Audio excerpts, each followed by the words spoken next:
What's up, guys? It's Liam from the Bruzin F1 podcast. Andrew and I just finished up our Imola Grand Prix race reaction. We're standing out here. It's a beautiful sunny 75 in Windsor, Ontario. Hope you guys like it. Make sure you like and subscribe. Leave a comment. Enjoy. Cheers. What's going on, Bruzin fans? How are we?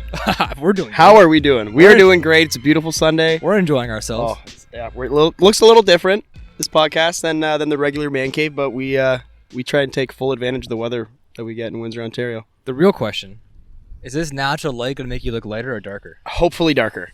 I have an accent on my wrist right now. It's a darker accent, so I'm hoping that. You're in a black shirt too. I am too, yeah. I'm going like I don't want to be a ghost anymore. I really don't. Well, hopefully the natural sunlight of this beautiful Sunday afternoon will. It is. I was on the golf course help yesterday. Liam look a little darker. He's getting some tan on the legs, on the arms. I got something. Yeah. So here we are. We are going to recap basically all 3 days. Pretty much, yeah, and everything Romagna Grand Prix, and everything we've missed because we haven't really been. There's been nothing really going on in Formula One lately. Yeah, I mean this is what we get with like the breaking schedules too. Yes. I mean, well, Australia was last weekend. Was it last week or 2 weeks ago? 2 weeks Sorry, ago. 2 weeks ago. Yeah. Yeah, that makes sense. Like, the week off feels like a year. It does in F1 land. Oh, it's so long, dude. I mean, I kind of gotten used to it, like with soccer and like the Premier League. Yeah. You know, not being every weekend because you mix in games like midweek. You have the international break. They take time off, so it's kind of like I get used to it a little bit. But it's the only sport that really does that. Yeah. Well, this in F1, like football and F1. Yeah, it's nice, and like you're bringing it up with soccer too. It's like you have the Premier League and Champions League, and then the like World Cup. They have a bunch of different leagues that they play in, right? So you get to watch Chelsea play very frequently. Yeah, it's like even though they're not playing in the Premier League action, they're playing somewhere else. They're playing somewhere else, yeah. In F1 land, it's like they race and then they dip for like 2 weeks. Yeah, exactly. And then they have the summer the life break, of an obviously. F1 driver, man. Unbelievable. Yeah, can you imagine that? You just like take a week off, go back. Yeah, I'm gonna go back to my Monaco. house in Monaco. Sweet. You'd be living like this. You'd be living like us right now on the toasty beaches of Monaco. Except a couple of yachts would be going by. Yeah, we might see something in the background here. We might. An oil tanker. We have some. The neighbor is doing some construction work, so if you hear a skill saw, it's because they're making a garden. Yeah, we're gonna shut that down real quick though. Yeah, we will. Anyway, so big news so far in Formula One that we've heard in the last 2 weeks. We have Carlos Sainz signing a 2-year extension at Ferrari. Yeah, that news just dropped during this week, just before the Emilia Romagna Grand Prix at Imola. Mm-hmm. It's kind of fitting, you know, the race to be in Italy, and then Ferrari announces this. Yes, exactly. With their, you know, I don't want to say it's their second driver, but you know, like their driver for the future. Him and alongside Leclerc, they're just kind of putting their foot down, saying that we have belief in Carlos Sainz. Yeah. And we think, you know, he's going to be alongside Charles. Obviously, he's going to be there to carry Ferrari to like, the next level. Yes. And into the future. I agree. He definitely has. I think he's very deserving. Yeah, he definitely has the experience too. Like we were talking about a couple podcasts ago, how Red Bull has, you know, the experience in Max and Checo, and Ferrari has Leclerc. He has experience, but Sainz he's also a seasoned vet himself. So yeah, he's been around the block now, and I think him being at 3 different teams before he got to Ferrari, like him being with Toro Rosso, and then Renault and McLaren. Yep. He was able to pick little parts and little pieces from each constructor. Yeah. And then his time at Ferrari, I mean, it's obviously Ferrari. They have more class or more experience over any other constructor, really, other than maybe Mercedes in the last 10, 20 years. Mm-hmm. So for him to be in the position he is now at Ferrari, and it looks like they finally have their head on straight with how they're going to run the team. Mm-hmm. I think they have a great lineup with him and Leclerc. And, yeah, I mean, just, again, the story of the year has been Ferrari and how well they've done.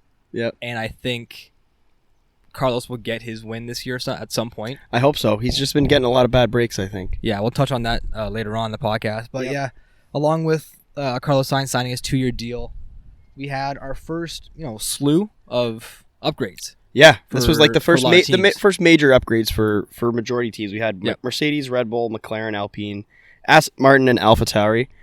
They all came with upgrades to Imola. Yeah, and we knew upgrades were going to come. Obviously, the research and development departments of every team is working hard behind the scenes. Yeah, and you can't just come out of like race 1 and change something like drastically. No, you have to give it time. Yep, this is our 4th race now of the season. Mm-hmm. We've been at 3 pretty different tracks. I'd say, yeah. It kind of shows the imperfections of the cars with being at different circuits. Mm-hmm. So being, just about a month now into the season, 6 weeks or whatever it is into the season, Teams have had time to, like I said, go through the R&D department and really figure out what can change with the vehicle. Yep, I agree. And they still got to figure these cars out. That's what they're obviously working towards. Brand new. They're brand new, and it's like a blank sheet of paper. Yeah. Mercedes coming with a side pod and diffuser and rear corner. I don't really know what a diffuser. I don't either. What the? I just know that it sounds cool. I diffused to answer that question. Yeah. I diffused to get into that. Red Bull with a new floor and McLaren with a beam wing. What's a beam wing? Like a rear wing? The beam wing. I don't know. It's probably some beam. Maybe like the top of like the rear, like how it kind of has a spine. It looks like a spine. Yeah. Maybe something like that. Maybe it's just shaved off a little bit. Aston Martin with the halo adjustment and another side pod addition, and the AlphaTauri with the floor and front corner. So that's where you got Red Bull doing a rear corner and you got AlphaTauri doing a front corner. Maybe they're saying, "Hey, you do that, we'll do this." Yeah, we'll combine. We'll see what happens. We'll combine and share notes. Make one mega car in favor of Red Bull, of course. Yeah, exactly. AlphaTauri won't get the upgrades. Yeah. It just again, it shows how the teams are putting a lot of effort and a lot of time into changing the vehicle. Effort, yes. Mercedes, hopefully. I mean, they're a team that came out with no side pods at some point during the practice sessions at Bahrain and Barcelona. So for them to make another side pod adjustment, it didn't really look that different though. It didn't look that different. It didn't appear different, but no. But those little those centimeters. That's what I mean. On a Formula 1 car, 1 or 2 degree change, right, could really affect the car. Exactly. So those are the big additions going into this race. Mm-hmm. Being at Imola, it's a historic track. This is the third time that we're being there in the modern F1. Ours, our generation F1. A lot of history behind it. One of the premier tracks in Italy, and I think Max won it last year, I believe. He did, yeah. It was with that wet race, and he went over the curb. Yes. And it was in the second turn. Yeah. He went over the curb, and Hamilton. Hamilton went over the curb, and he got air, and then Max went through, and I guess they're trying to get penalties and all that stuff. Yeah. But it was just a racing incident at the end of the day. So going into this race, we had our first sprint race of the season, obviously too. We did, yes. 1 of 3. So for everyone who doesn't know, they had the qualifying session on Friday, regular qualifying like Q1, Q2, Q3.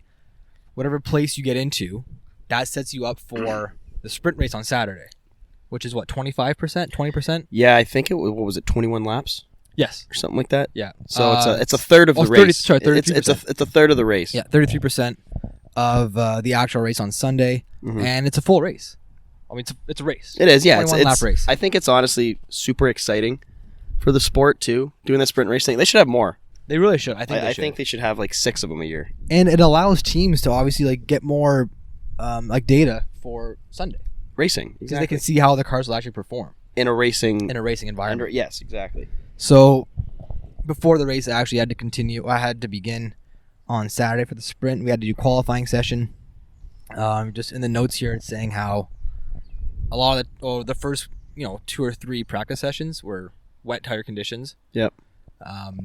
They couldn't really get a good grasp of what the race conditions will be like because they thought the race today would be all dry tires. Mm-hmm. Same yesterday as the sprint race. In the sprint race, but with them being on wet tires for practicing, they don't know what's going to happen when they switch to the dry compound tire. No, they don't. Come the sprint race. So it was really interesting to see once it did become dry, how the teams reacted. Yeah, I mean, I guess even for them doing a lot of and getting a lot of data for the wet tires, it's good for them later on in the season because how many times do you really have a wet race realistically out of the year? Yeah, you might get 4 or 5 so in a year. They could probably be using that to their advantage. Okay, well now we have time here, real weather, wet conditions, and not doing that spray that they put on the remember they did preseason testing when they put that spray stuff on it, and mimicked having wet tire or wet conditions. Yeah, so it's kind of nice, I think, for the teams too. They can see what their cars are like in the wet, and they already know how they are when it's pretty, when track conditions are dry, when they're normal. Yeah. I mean, track to track, there are some slight adjustments you'll do to your vehicle, but wet and dry are 2 completely different animals. It's night and day, right? Yeah. Like you've seen before how, George Russell and the Williams last year at Spa was able to propel that car to P3 in qualifying, and then obviously the race got rained out, but that's a Williams going to P3 in qualifying. Yeah, and even him last year in Imola. Remember that big tangle him and Bottas? Yes, that's right. He was still he was fighting against the Mercedes at that point. Mm-hmm. Like it just makes a level playing field, really. It does, yeah. It brings out the skill in the drivers. The skill in the driver craft. Yes. It's like the main... The artistry of the driver. The artistry of the drive. That's like the main thing you look for in a wet tire race. And we've seen it before with Max being like one of the elite. He is the wet master. The wet master. It was like a vacuum or something. Or like maybe something else. It's like a pool pump or something. Like a wet vac. He's the wet master out there. Love it. So yeah, for qualifying 1 for Q1, Hamilton is like the big story probably from Q1. He just narrowly got out of Q1 on the dry conditions, and then qualifying 2, mayhem. The rain showed up. The rain won. Let's just say that the rain won. It was really cool actually with qualifying 2 because we've seen it before how at the end of the qualifying sessions, that's when the teams want to get out there like at the last second. They want to be the last one off the line, and when you have rain looming, you want to be the first one out there. Yes. Because if you set a time on your soft compound tire, medium compound tire, whatever it is, even hards, that tire or that lap that you set on that tire is quicker than anything on wets. Yes. So which is what happened. In qualifying too, exactly, which is what happened. I think there's 15 minutes or so for the session for qualifying 2. Bunch of cars got out there, set some quick times on the soft compound tires. Carlos Sainz spins out with 9 minutes remaining, I believe.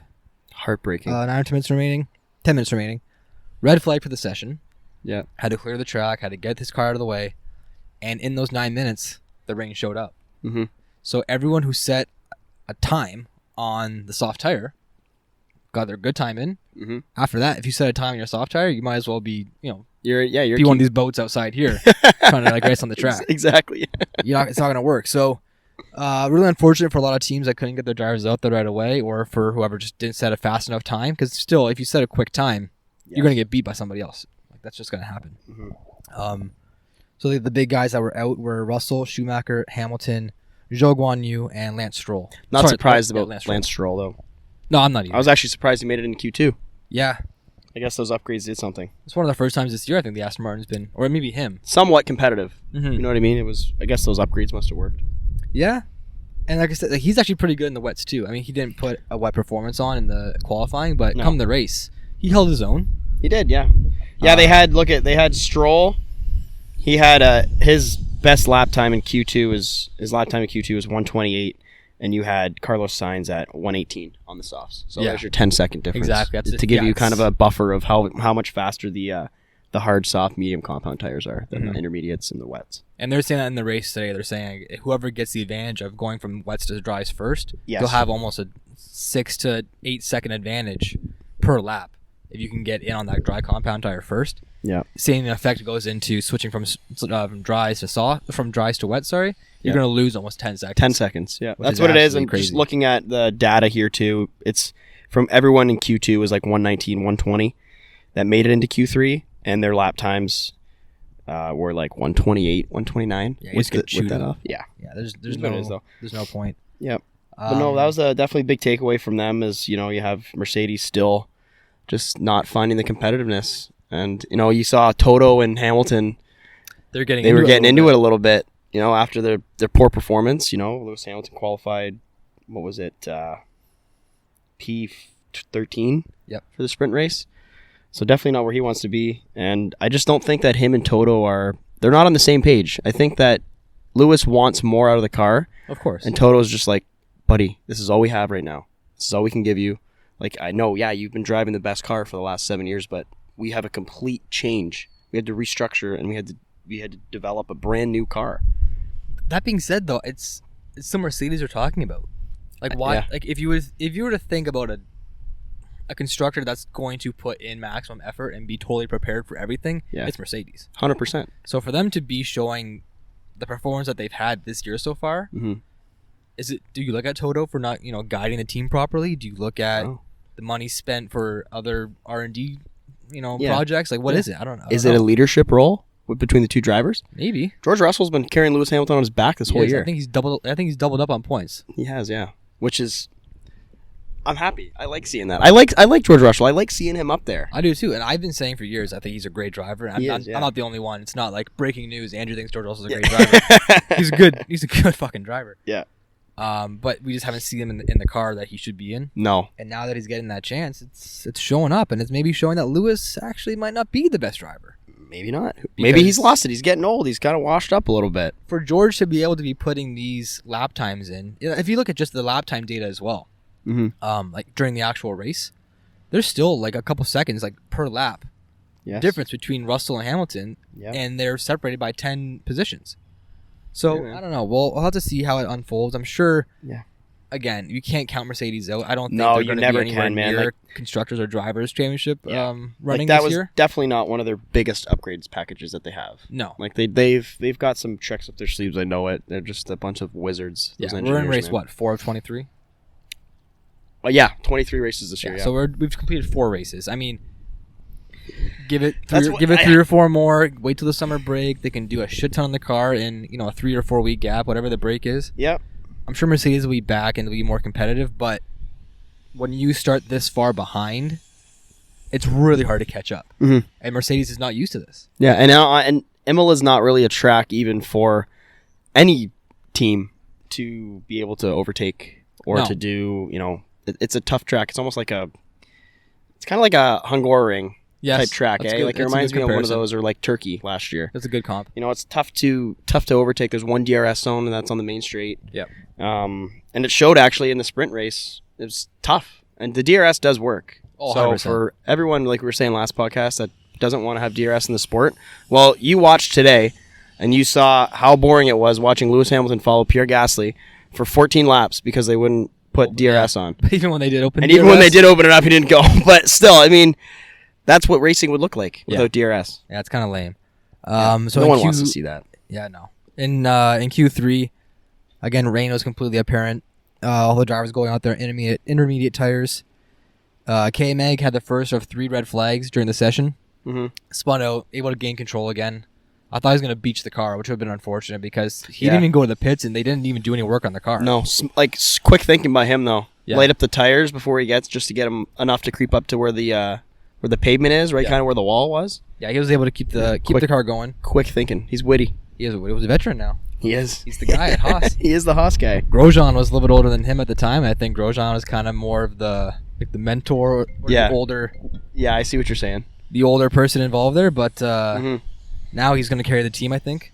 Yep. The whole way, and he was able to keep the car going. Sorry, go ahead. Yeah. No, I was just saying, like, Magnussen is the Haas guy right now. Yeah. And honestly, I think he's one of the biggest talks in Formula One. Haas, even the past week, has been a huge talk saying that, they're taking all the Ferrari and they're who cares? Conversing too much between them.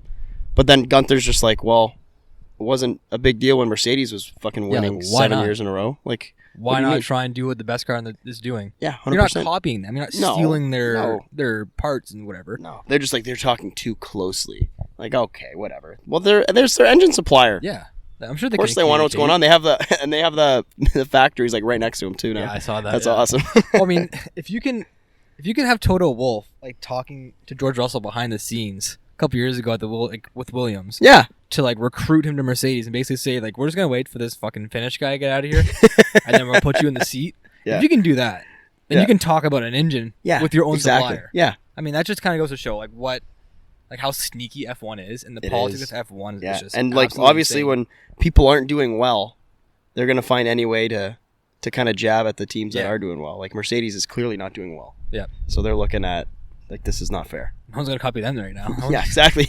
Usually. Right now they're the stinky kid.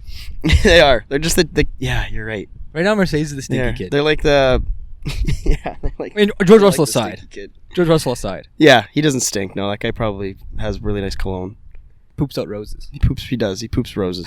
He does. Yeah, they just want to kind of stay away from Mercedes because whatever they're doing isn't really working very well. Yeah, exactly. And even like Russell's point finishes that he's had this year, he's also got a lot of luck thrown his way. Mm-hmm. Same with Hamilton in race 1 in Bahrain. Oh, absolutely, dude. They've been getting by the seat of their teeth. Yeah. So we'll see what really happens to Mercedes when there's not more of a level playing field, but when conditions are more balanced, I guess. Like I agree. What there's more development. Give us rain. I want to see them mid-season form. Yeah. That's when that's the true testament, I think. Yeah, and it's just taking him a long time to get there. It is, yeah. We're not even close to the mid-season. No, we're not even close to the quarter season. It's incredible. Wait, what's quarter? So much Formula 1 left. Quarter would be like race 6. So we're almost six there. would be a quarter, yeah. Yeah, we're just about there. Yeah. We'll see how they're doing by like race 12. Yeah, that'd be good. You know what I mean? Like that's about halfway, a little past halfway of the year. Yeah, we'll see. What is race 12 this year? What is race 12? Yeah, I don't know. I feel like it's got to be is it Japan? It might be Japan. Oh look, I'll check. Yeah, you check real quick. Into Q3 as well. Bottas spins out, beaches his car. With 3 minutes remaining, so again, it's crunch time for these drivers. They got to get one more lap out and try and be the last one to set a time. Yep. They're able to get out there. Most of the cars were on a flying lap after the red flag, and then Lando Norris with 45 seconds left in the session. He spins out all in the same turn. I mean, with these cars going as quick as they are, and obviously being in wet conditions, you have to be more careful around the corners and around the curbs. Yep. Especially the sausage curbs, because they'll just bump you up. Name, because they'll have names to them. All the corners. What, the hairpin? No, it's not. Or a chicane? It's one of the chicanes. I forget. They've said it. I know. Anyways, it's like it was like they had so much fancy names for the for all the turns at Imola. But it was like death. It was death on these turns, on these curbs. Yeah, the sausage curbs. It's like as soon as you hit this one in particular, as soon as your tire gets on the white line there, you're gone. Like you're toast. Yeah, and you would think that they would have like a paint. Remember, actually, race 12 is France. And I'm actually just going to talk about Paul Ricard because remember how we were talking about the blue and red? Yep. The runoffs. It's kind of safety runoffs. Yeah. So it's gritty. So basically it just eats the tires, but it stops you from hitting the brake wall. You think that they would have the white line would have that. Yeah. You know what I mean? So. Especially if they know it's going to, I mean, you don't know if it's going to rain, but Imola's notorious for rain, obviously, right? Yeah. But at the same time, they probably don't want that because it'll just chew the tires up unnaturally on a dry day. Pirelli would want that to happen. Yeah, they don't. Being Italian Nothing as well. bad against Pirelli. He'd be like, keep the car good. Yeah. Make a tire last. Make a tire last.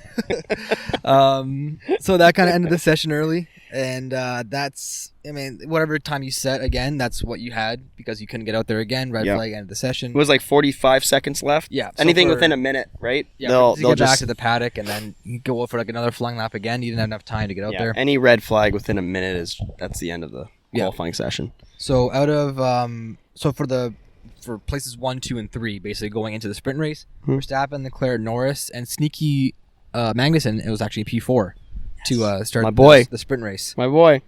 So come Saturday, sprint race is here. It's honestly so nice to see, like, you have Verstappen, Norris, Leclerc. Like, it's like Ferrari, McLaren, Red Bull. Yeah. It's nice to not have a Mercedes, Red Bull. Yeah. You know what I mean? Like, now there's two different teams that are fighting for the top positions. It's just nice to see. You know what I mean? It's kind of it's different for the sport. Yeah, and the runaway of what it was the last couple of seasons with Red Bull and Mercedes being like at the top tier that they were. Yeah. It was just a 2-horse race. And like now you said Ferrari, McLaren there. And McLaren's definitely shown some major improvements. I think coming down to the season, that race for the third place in constructors will be between McLaren and Mercedes. I hope so. I think McLaren is like really finding their footing now. With Norris and Ricciardo qualifying in the top 10 for the first time this year, both of them. Yep. Which is great for them. Mercedes maybe could have been there if they would have had better luck with Q2 and not having to be out on with the wets. The red, yeah, and the red flag. But I think they're going to be, I don't know if I call them rivals this year, but I think they're going to be showing a lot of competition between the two constructors. Yeah, no, I agree. So into the sprint race, Leclerc gets off the line real quick, gets past Max. Yeah, it looks like Max just like stopped again. I think his reaction time wasn't as quick. It was. I don't know. Like a lot of the races, even last year, it's his reaction time, or maybe he just keeps the car at really, really low revs to the point where it's almost a stall. I think they don't want to have the car at like full tilt, right? Because when they let the gas off, they're just going to light the rears up. I think there was times like last year where he would.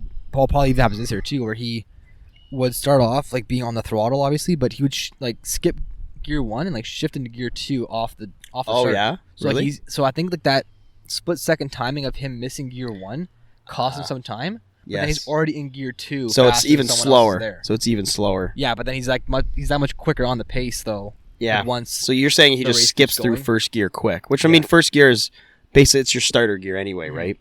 Yeah, so instead of going from like just on the clutch to like 1-2, he just goes clutch 2, and then he's fucking gone. I see what you're saying. He glitches for a second.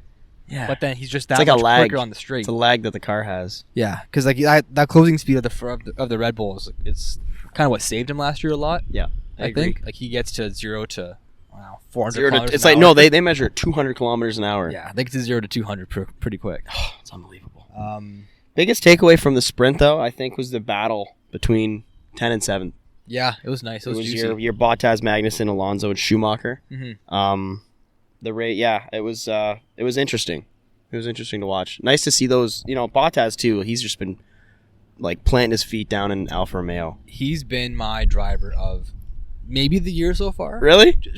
Well, if you had to pick, like I like K-Mag, obviously. Clearly, guilty as charged. You can't pick Leclerc in this. No, you can't. Hypothetical. No. Bottas for me, just with the adversity coming into this season. Yep. And with what he faced at Mercedes and always being kind of like in the shadows, like yes, you have like Toto and like Lewis talking like this and like Valtteri's in the background. Just, he's just like, oh hey guys, head down I'm here by the way. I raced for you. So like him coming from that and now being the guy at Alfa Romeo, obviously with like Zhou Guanyu being a rookie, he's not going to step in there and like claim the title right away. He hasn't really done anything anything so far to prove himself. Not really any mistakes. No, I wouldn't say mistakes. He just had that one. Actually, in Saudi, it wasn't a mistake, but he just had a moment. He had a moment right at the start of the race, and he was like, I don't know if it was a gear problem, but I know he like got spun in like the first corner, and he was last place. It was just a tough race for him. But it's not like he started in like P7 and he spun and like he's in now P13 or something, and he's got to climb back. He is sitting in the spot where we kind of thought Alfa Romeo would be. It's actually very comparable to what Lando and Ricciardo were last year.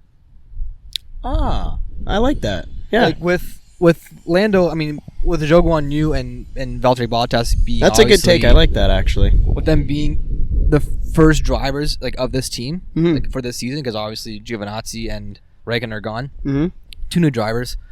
The experience of Bottas is really showing. Yes, and I kind of thought that's what Ricciardo would do last year with McLaren. But it just goes to show, like, your experience is one thing, but your experience with the vehicle is another. With, like, Norris being as good as he was with qualifying. Yep. In Bottas' case, he has as much knowledge as anybody. Yeah. Like, him being with Mercedes. Super experienced. He knows how to drive a car. Williams before that, too? Yeah, so he knows how to drive a car. Yeah. And I think he's just taking full advantage of that Alfa Romeo. And he's also bringing a lot to the table, too, Alfa Romeo. He is. Coming from Mercedes. Yeah, exactly. So I think the disconnect that we see there with him qualifying basically top 10 almost every race and finishing in that top 10 in the points most of the time. I think he's got a point in every race. I think he's 4 for 4 on points. Yeah, which is huge because Alfa Romeo last year was bottom of the table. Yeah, it was 11 or 13 points they had last year. I think it was 13. 13? 13, I think it was. And then we're like, what could be lower than that? And you're like, Haas. Yeah. And Williams. Yeah. What's lower than low? Yeah, Haas. So yeah, I mean, it's crazy for them. I think he's done an amazing job so far. Yeah. A good old fuck you to Toto. It is nice. If Hamilton didn't have that one podium, I think Bottas would be above him right now in the standings. Yeah, he might be. Yeah, I can check the points right now. Yeah. Do that for me, after please. the races and everything. Yeah. So I just put in the notes here. That's a real pace for Alfa Romeo.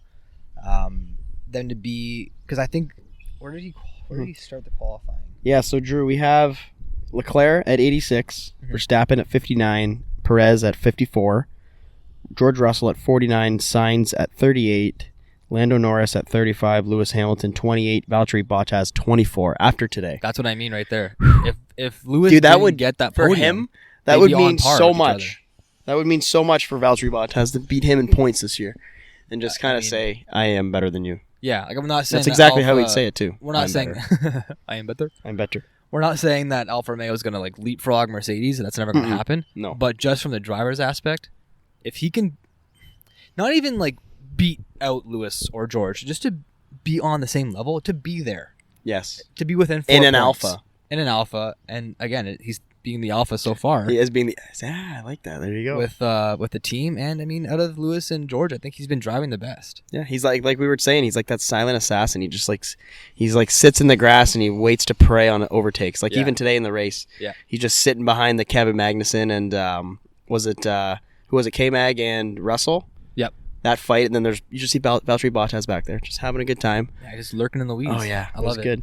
And then Ferrari for Carlos Sainz going from P10 to P4 in the sprint, so getting the horse up there. Yeah. Top 5 for the race today, and obviously, it's just unfortunate. He's having a lot of bad breaks for a weekend that was so promising, and he wanted to do so well in. Yeah. After signing that contract, it's just we've already touched on Sainz, but I'm just it's heartbreaking because I like him. He's a great guy. Yeah, him being P10, and obviously with his spin out, he couldn't set a time.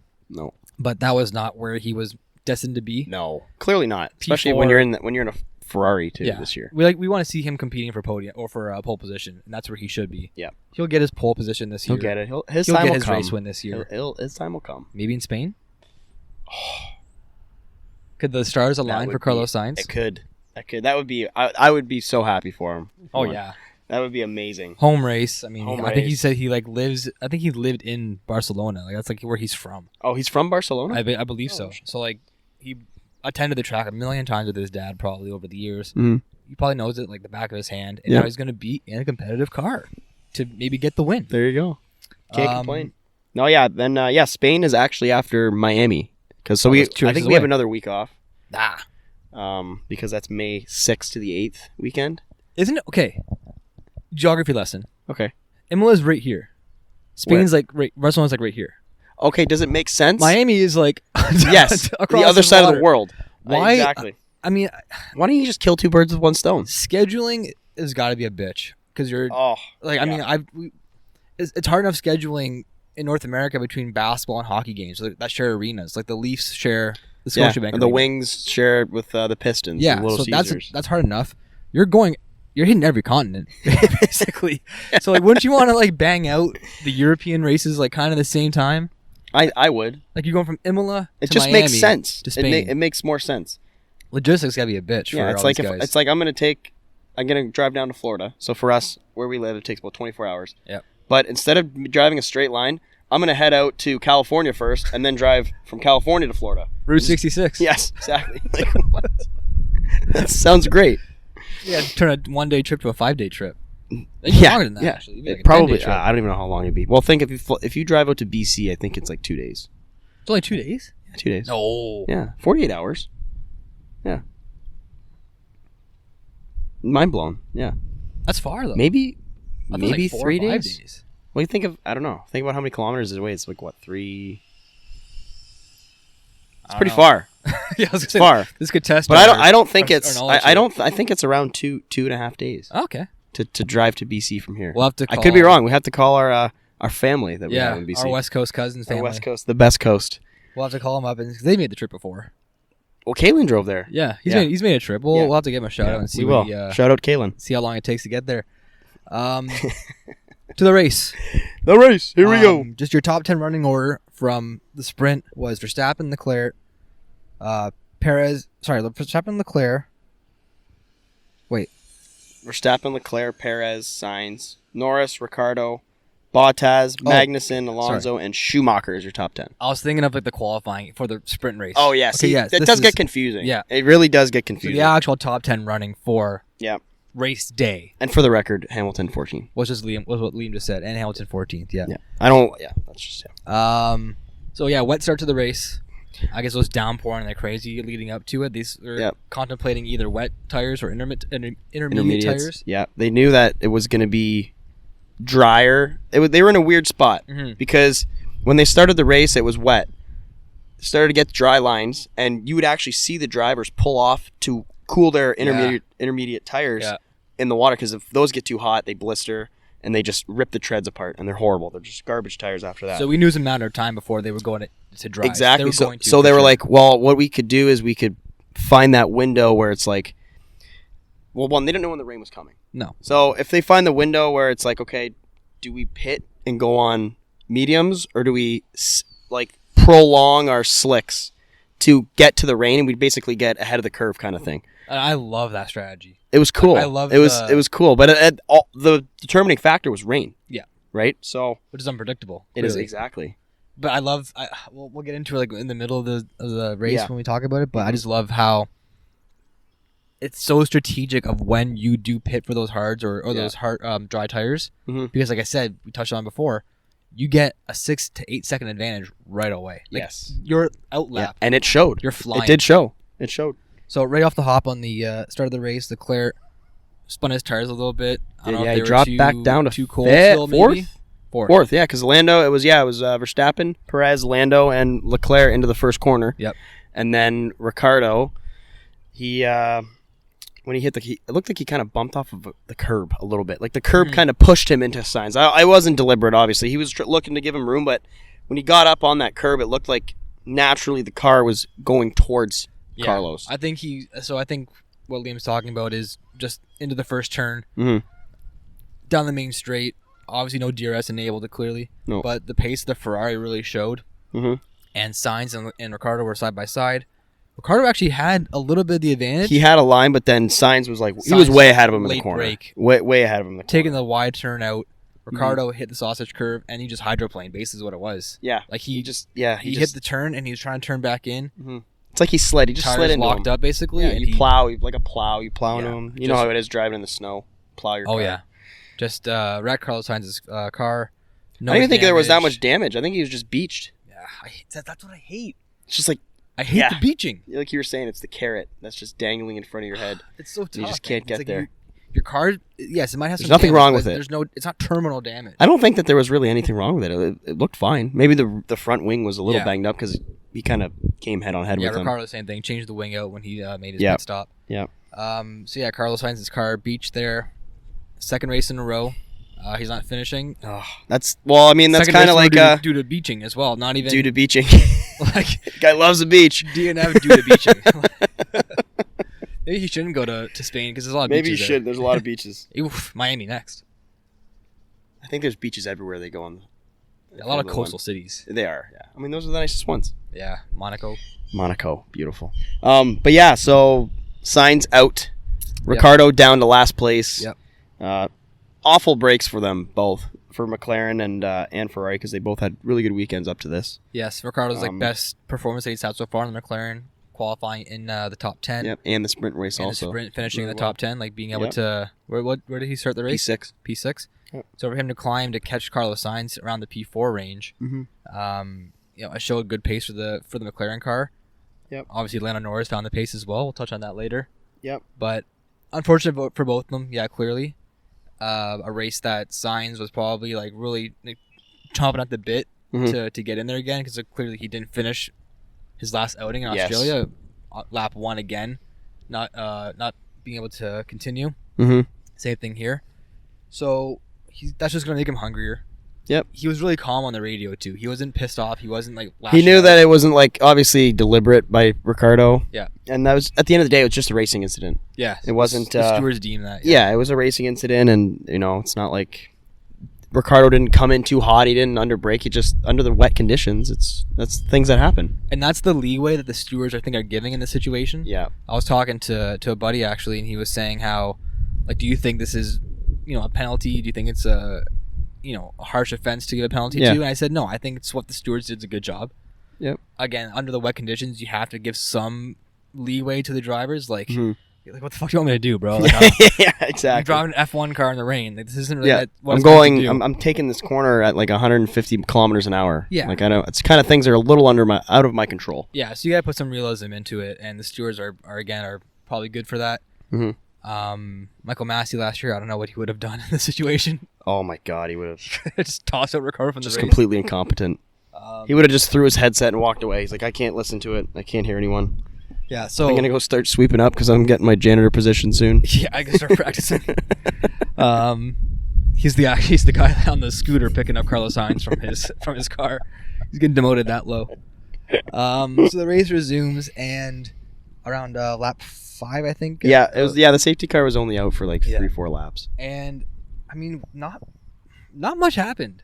No, it wasn't. Well, that's because there was no DRS. This kind of comes back to it. There's no DRS wasn't enabled. Obviously, under the wet conditions, it's up to the stewards to say when it's enabled and when it's not.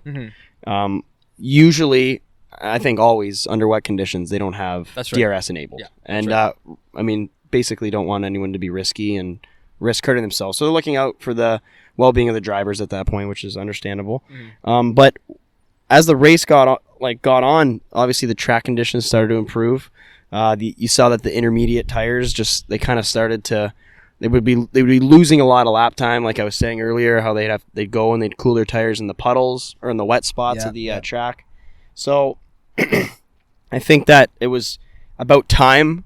When DRS was like what, at lap 35 or something like that? 35, yeah. Yeah, so they enabled it at lap 35. I think that the track was well under like a controllable condition at like lap 18. Good thing you bring up lap 18. That's when Ricciardo pitted his McLaren for the medium compound tire. There we go. They're on the radio. That's what I said too. Remember me and we were texting each other. And we're like, oh, who's gonna make the pit? Who's gonna make it first? And I was like, I think Ricciardo, because they really didn't have anything to lose. No. They already have a race that's botched, essentially. It's like, well, why don't we'll keep one driver that's up ahead. We'll have him on the intermediates because we know that he's stable. It's a stable condition that he's driving in. And we'll throw Ricciardo on mediums. Why not? It's a good gamble. And it showed, because then he got fastest lap of the race. He was up like 5 seconds. He did. And race pace. This goes back to what we talked about a few podcasts ago with teams being able to see other teams' data.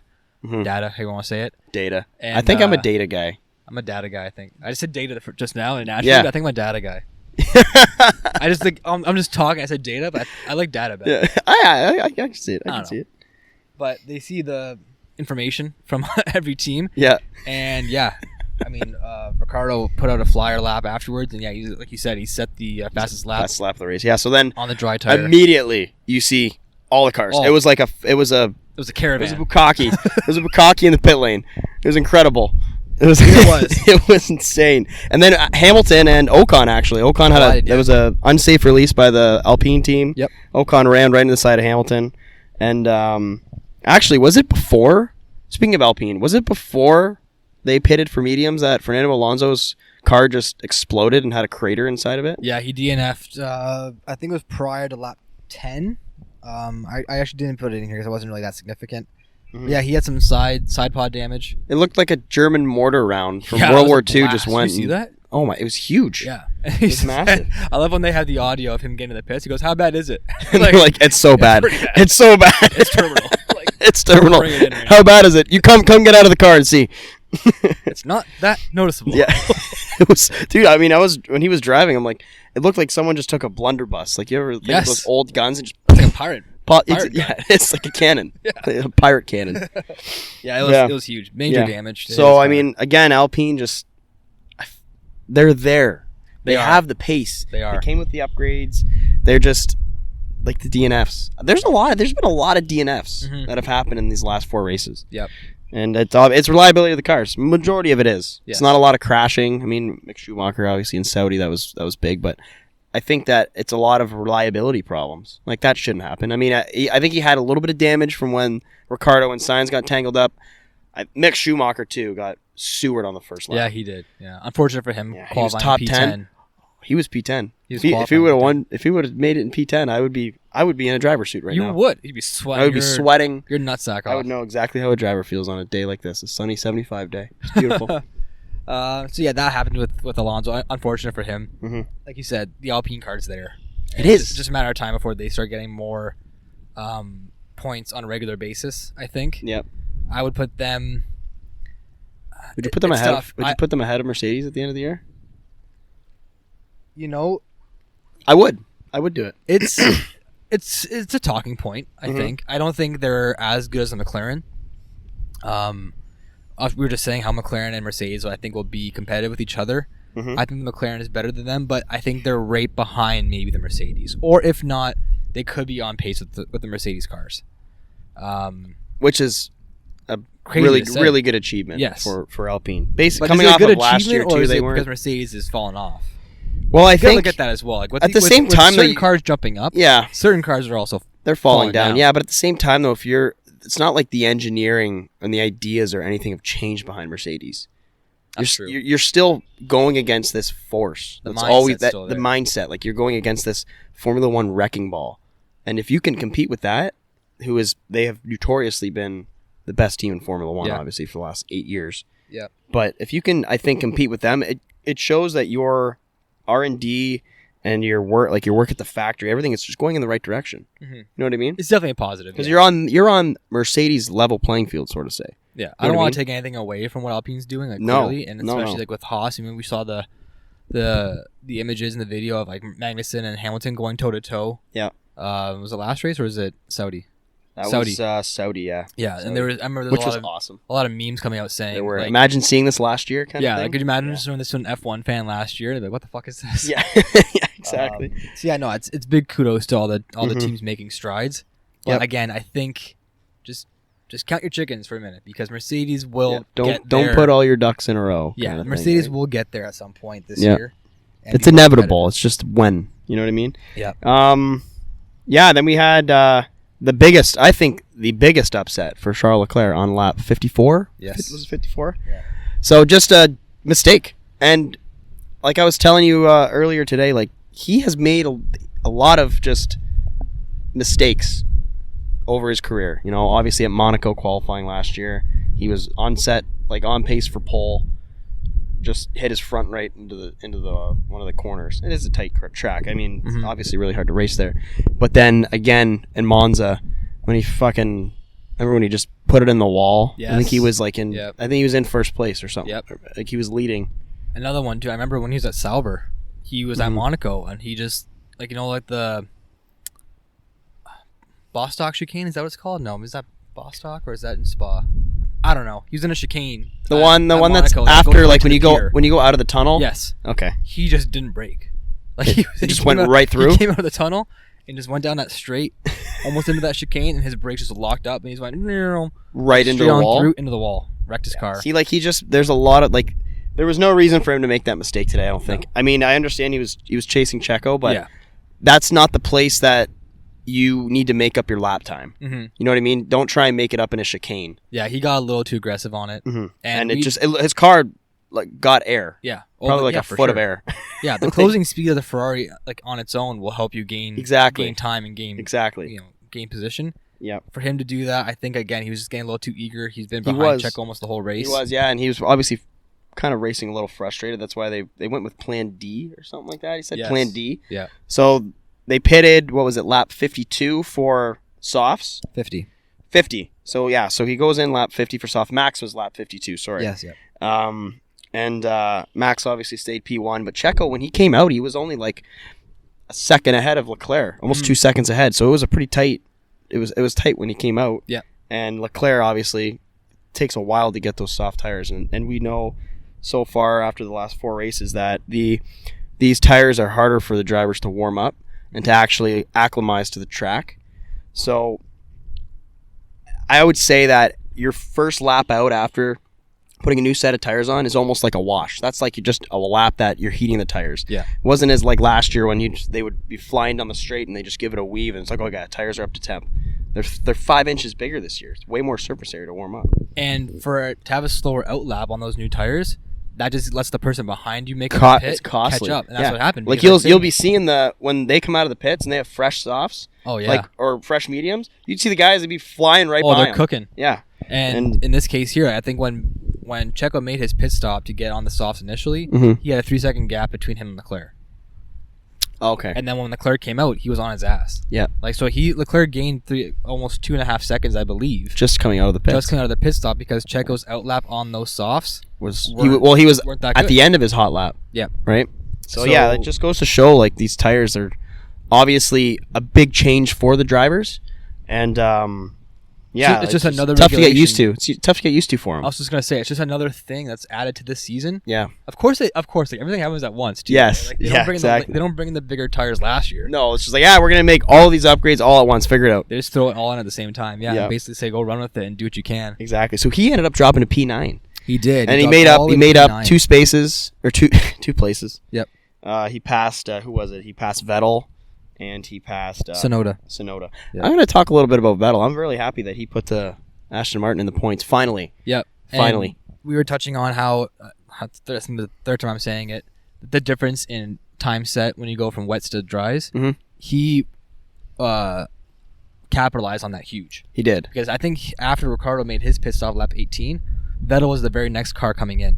Oh, was he? Behind him. Okay. I don't know if he was behind him on the same lap or it was the next lap. But Vettel was the first one after Ricciardo to get back onto the medium tire, and he put a flyer out there. And I think he gained like 5 positions. There's mere 3 positions or so. He was. I think he was steady in the race. Like he was really between like the 7th and 10th place. You'd see his name around there. Yeah. And I don't know if he had any overtakes. I'm not sure if he had any overtakes. Yeah, well, he started P13.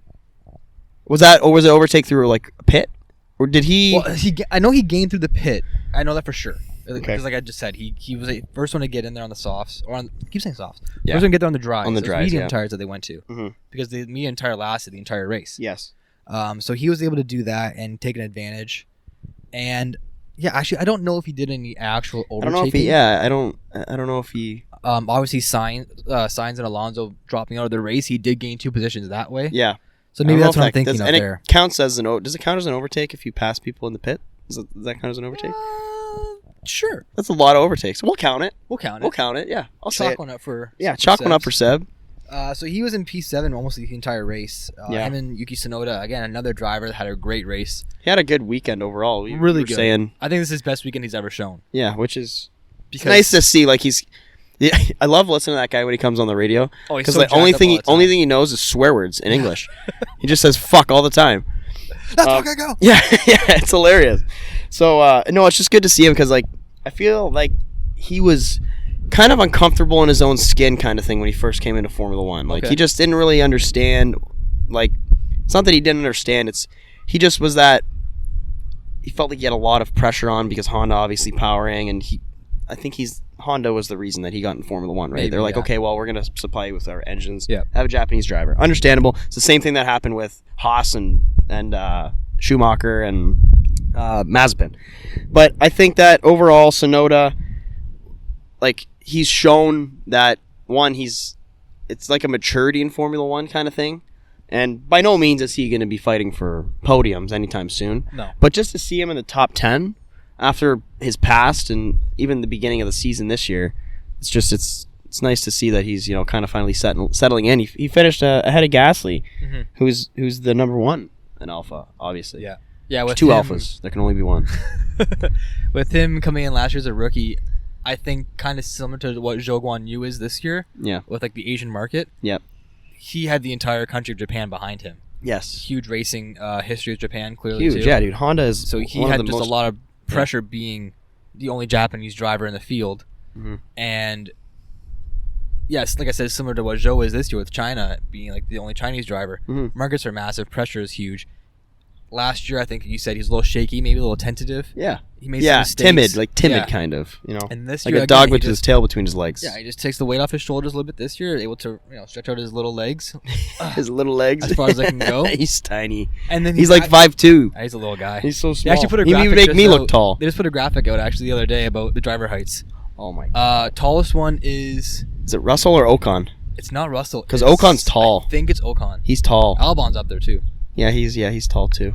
I'll try and find it after. Maybe we'll put it in the clip here. We'll put it on. That'll even be on our Instagram page. Yep. We're the Brezen F1 podcast. Yeah, find us on Insta. Twitter. And make sure you guys like and subscribe to this video. Leave comments. Again, we got some comments on the last video. We love the feedback. Yeah. We had a guy from Zimbabwe. What was his name? I don't even know his name. I don't remember your name, but we do know when we read your comment. Yeah. I would have pulled it up. But, that's all right. But yeah, shout out to Zimbabwe. I hope we have some fans out there. Big Brezen fans. Yeah. That's. Well, I mean, I have nothing else really to talk about. That's kind of the race. Well, Verstappen, obviously. Here's your race result. Yeah. In case you guys missed it. Yep. You have Verstappen, Perez, Norris on the podium. Loving McLaren up there. That's Again, awesome. Another driver benefiting from Leclerc spinning out. Yep. Russell too, getting to P4 instead of P5. Yep. Leclerc, Tsunoda, Vettel, Magnussen, Stroll. Top 10. That's your top 10. Oh, Aston Martin got two drivers in the points. Wow, that's awesome. Good to see that. And then you had Ocon, Albon, Gasly, Hamilton 14, Zhou, Latifi, Schumacher, Ricciardo, and Alonso and Sainz DNF'd. Yep. That is it for your Imola. What is? Can you say it a lot better than I do? Emilia Romagna.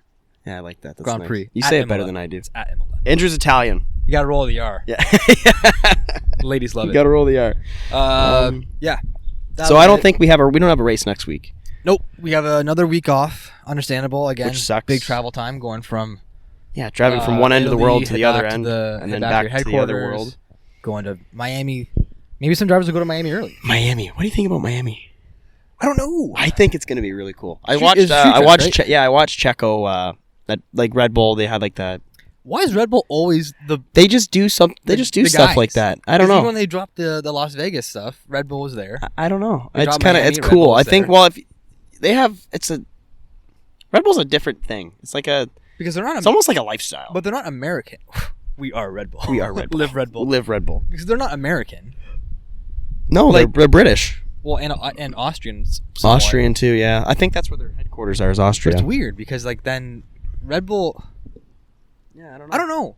I have no idea. I don't know why they're. I think they're just like the extreme sport kind of thing, right? Yeah, like, and that obviously we're going to be the guys that are going to drive a Formula 1 car on a lake. Mm-hmm. Remember the air races they used to have? Yeah. Here? Oh yeah. Yeah. Actually, right over this lake that you guys are looking at. Right here. This is Lake St. Clair. Detroit is actually back there. You can see in the horizon. Shout out 313. Shout out the D. What up? What up, Doe? We had there used to be Red Bull planes that would fly over top of this lake, and they would do cool acrobatic tricks. Really cool tricks. All the free Red Bull you can have too. Yeah, I remember. I was young when it happened too. I couldn't even My old man, he never wanted me to have Red Bull. Would I have it though? Yeah. Look at you now. Yeah, loving Red Bull. Biggest fan. Sponsored by Red Bull. Yes. Free ads up the ass. Red Bull Racing Team. If you guys are looking for us, we will give free ads, free publicity to you guys. But if you guys want to pay us, yeah, we'll take that. We'll take money. Too. All right. Well, also we're gonna be. Do you want to do like a merch thing? Do you think we should? Yeah, do a little merch drop. So anyone that's anyone that kind of wants one of these Bruzzen shirts, just the basic Bruzzen F1 podcast logo. It's gonna be just right on your left pectoral. Yep. Yeah. Well, if you guys are into it, then yeah, we'll get some shirts going. Yeah, let us know if there's any interest. We'll take orders from you guys. Yeah. Let us know your sizes. We don't have a website or anything, so just. No. So you guys drop us a DM somewhere on Instagram. Yeah. Leave a comment on Facebook or on Facebook. On YouTube. Yeah, we don't have Facebook. On YouTube. And we'll get back to you guys for sure. I mean, absolutely, yeah, because I know there's a couple people that, they're like, oh, I'd love a shirt. Yeah, we can do it up. Yeah, absolutely. Well, yeah, that's all I have for today. Until next time. Cheers. Cheers. Thanks for watching.